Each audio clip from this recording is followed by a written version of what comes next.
Jai Hind children.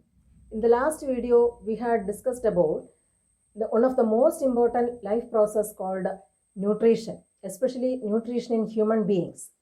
Today, we are going to discuss about another important life process called respiration. Before that, in the last video, we studied that the digested food is assimilated by the living organisms. The assimilation of this digested food is mainly used for two purposes. One is the assimilated food is used as a fuel to get energy for various life processes. Second one is the assimilated food is used as a material for the growth and repair of the body. Now we are going to discuss about how this energy is released from the food. Let us study about that. The process of respiration involves releasing of energy from the food, and this process involves taking of oxygen into the cells and use this oxygen for releasing energy by burning your food and elimination of these waste products from the body. The process of respiration that takes place mainly inside the cell, so it is also known as cellular respiration. And this respiration is very important for living organisms. Why? Because this process of respiration releases energy for various life processes. So that this respiration is also one of the important life process. Next is, what is the difference between breathing and respiration? The first point is, the breathing is the mechanism in which organisms obtain oxygen from the air and release carbon dioxide, and that process is called breathing. Then what is respiration? Respiration involves or respiration includes this breathing as well as the oxidation of food in the cells of the living organisms to release energy. Breathing is a physical process, whereas respiration includes biochemical process of oxidation of food. Then another difference between breathing and respiration is breathing involves lungs of the organism, whereas respiration involves mitochondria in the cells in which the oxidation of food occurs and releasing of energy. Then what is the difference between photosynthesis and respiration? Photosynthesis, all of you know that photosynthesis involves making your food with the help of carbon dioxide, water and energy, that is from sunlight or solar energy.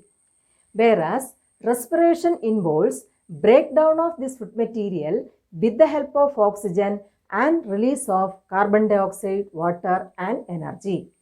Next is about the type of respiration. The oxidation of food to release energy involves either in the presence of oxygen or in the absence of oxygen. Some organisms use oxygen to release energy, but some other organisms are there, they do not absorb any oxygen for releasing energy. Based on this, there are mainly two types of respiration. They are the aerobic respiration and anaerobic respiration. The respiration which uses oxygen is called aerobic respiration. In aerobic respiration, the food is completely oxidized into carbon dioxide, water and energy.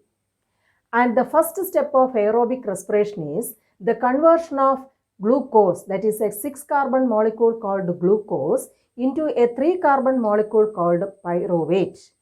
And this process is called glycolysis, and this step takes place in the cytoplasm of the cell. Whether it is aerobic or anaerobic respiration, the first step is common for both the respiration.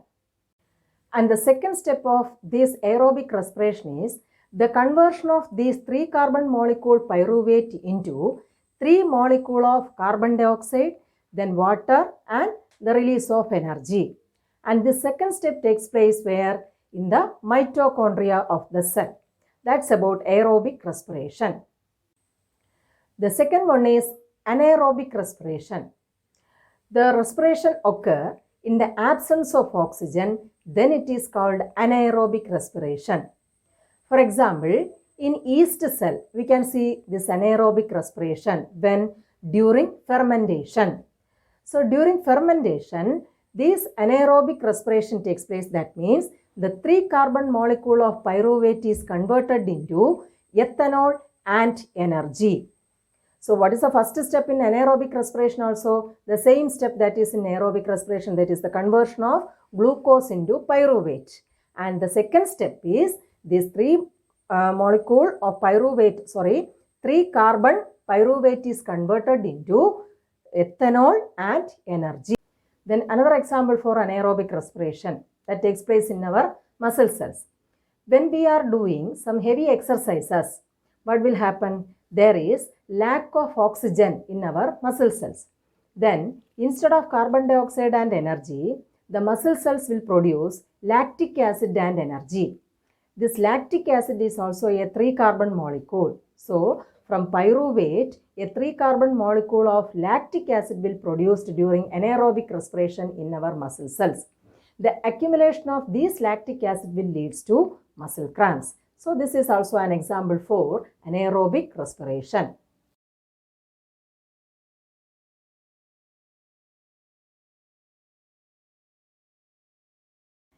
Then what is the difference between aerobic and anaerobic respiration? In aerobic respiration, that takes place in the presence of oxygen, whereas anaerobic respiration takes place in the absence of oxygen. In aerobic respiration, complete breakdown of food molecule occur, whereas in anaerobic respiration, partial breakdown of food molecule occur. In aerobic respiration, the end products are carbon dioxide, water and energy. Whereas in anaerobic respiration in yeast cell, the end products are ethanol, carbon dioxide and energy. In muscle cells, the end products are lactic acid and energy. In aerobic respiration, considerable energy is produced, whereas in anaerobic respiration, much less amount of energy is produced than that of the aerobic respiration. Then how energy released during respiration is stored? That is the next question. You know that all the energy released during respiration is not used by the organism immediately. This energy is stored in the form of ATP molecule inside the cell. This ATP, which is used to fuel all other activities in the cell. Especially during endothermic reactions, this ATP is broken down to release energy. This ATP is the energy currency for most cellular processes. The energy released during cellular respiration is used by the ADP and inorganic phosphate to produce an ATP molecule. Whenever cell is needed energy, then this ATP is broken down and release energy. And that energy is equivalent to 30.5 kilojoule. Then this ATP molecule or this energy is utilized for various activities such as conduction of nerve impulses, contraction of muscles and also protein synthesis and various other activities of the cell. Now we can recap the topics that we had discussed today. So first one is what's about respiration, then what is the difference between breathing and respiration, then which are the types of respiration. The types of respiration are such as aerobic respiration and anaerobic respiration with examples. Then after that we studied about ATP molecule. That's all for today's class. Thank you.